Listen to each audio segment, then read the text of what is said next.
A hora das refeições pode ser um momento traumático entre pais e filhos.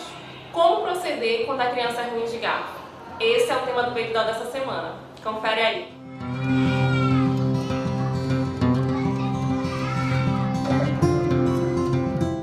Eu queria que tu falasse um pouquinho como é que os pais podem fazer para ajudar aquelas crianças em relação à alimentação.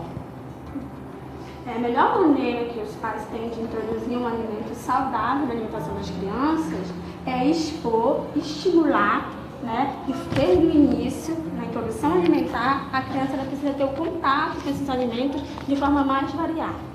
Então, eu preciso que os pais eles sempre tenham em casa, na referência com a família, sentar na mesa, junto com as crianças, levá-los eles ao supermercado. Então, são estratégias que dão certo. Segundo pesquisas, fazem parte de uma das estratégias para facilitar e aí melhorar a recusa alimentar das crianças. Então, essa interação que a criança tem com o alimento é muito importante, porque ele precisa conhecer a textura, precisa conhecer o sabor dos alimentos, precisa manipular, pegar. Por mais que a criança possa, logo no início, não levar aquele alimento na boca, mas é importante que ele tenha um contato, que ele saiba que aquilo é importante para a alimentação dele. E aí, então, dessa forma, os pais conseguem fazer com que essa criança tenha uma rejeição menor aos alimentos. Uma das maiores dificuldades é inserir frutas e verduras na alimentação das crianças. Sim. Então, como é que os pais podem fazer com relação a isso? Então, os pais eles podem, logo na introdução alimentar, dos 6 meses de idade, de forma in natura. Então, os alimentos eles precisam estar na sua forma natural, porque a criança ela precisa distinguir o que ela está comendo. Qual é o sabor, a textura daquele alimento. Só assim ele vai conseguir ter a curiosidade e despertar o interesse de provar aquele alimento. Então, se aquele alimento ele não é apresentado, principalmente as legumes e verduras, que provavelmente às vezes não fazem parte da rotina alimentar da família, então a rejeição ela acaba sendo maior. Então, os pais eles precisam ter esse alimento constante, diariamente. A gente já sabe que uma criança ela precisa ser exposta até 10 vezes aquele alimento para que a rejeição alimentar ela diminua. Entendeu? Então é importante que muitos pais, o que acontece?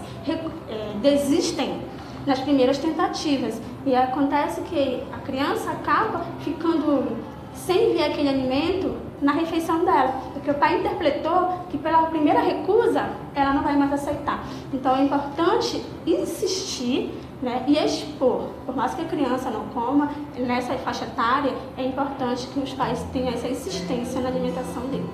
Tem aquelas crianças que resistem a qualquer alimento, independente de fruta, verdura, mas qualquer alimento. Sim. Qual estratégia os pais podem adotar para tentar inserir a alimentação assim?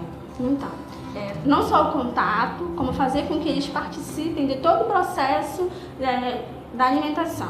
Pode ser eu sentar na mesa com a família, uma ida ao supermercado, uma elaboração de uma receita prática com a família em casa. Então, tudo isso ajuda. É bom lembrar que os pais, o grupo familiar, é o primeiro referencial que a criança tem.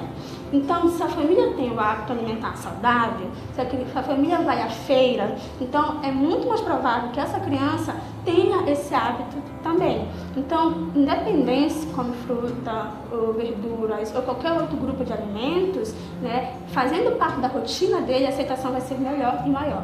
Forçar a criança a comer determinados alimentos pode provocar traumas. O que os pais podem e não podem fazer nesse processo?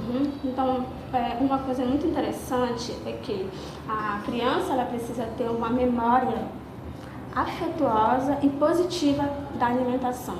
Não só do alimento em si, mas daquele momento da alimentação. Então, qualquer situação que vai gerar pressão, expectativa, pode ser um fator negativo para aquela criança ter uma alimentação saudável. Porque imagina, é algo novo, é algo que ela nunca experimentou.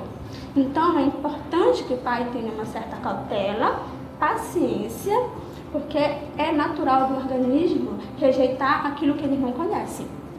Entendeu? Então, qual é a melhor estratégia mesmo? É expor, é conversar, é tornar esse momento da alimentação prazeroso. para a família e para a criança.